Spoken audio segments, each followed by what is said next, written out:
శివాయ. శంభో శంకర హర హర మహాదేవ. ఓం నమ శివాయ. ఈరోజు అమావాస్య సందర్భంగా తర్పణం మొదలడానికి బుద్ధుడికి వచ్చాము. చూడండి. ఓం నమ శివాయ. శంభో శంకర హర హర మహాదేవ.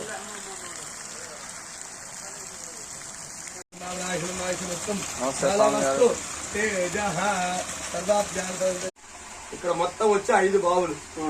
ఇది వచ్చి ప్రధాన బావి.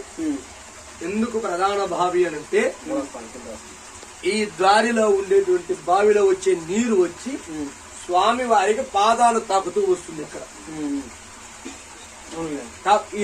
ఒక్కప్పట్లో గౌతమ మహర్షి ప్రతిష్ఠించిన కాలంలో ఏమనంటే ఈ నీళ్లు స్వామి వారికి పోసి స్వామి వారికి తాకుతూ వస్తుంది.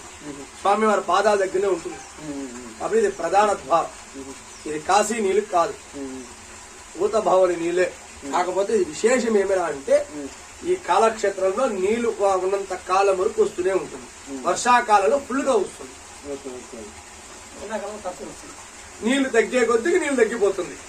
ఇది బావి నీళ్ళుగా, ఊత బావి నీళ్ళుగా. మునిగి నీళ్ళే లెక్కకి. అవును, ఊట నీళ్ళే. అయితే ఊట నీళ్ళే. దీంట్లో వచ్చి ఉప్పు అనేది తక్కువే. నువ్వు మామూలుగా ఈ ఫిల్టర్ నీళ్ళు 10 రూపాయల క్యానిక్స్ తీసి చెయ్యదు.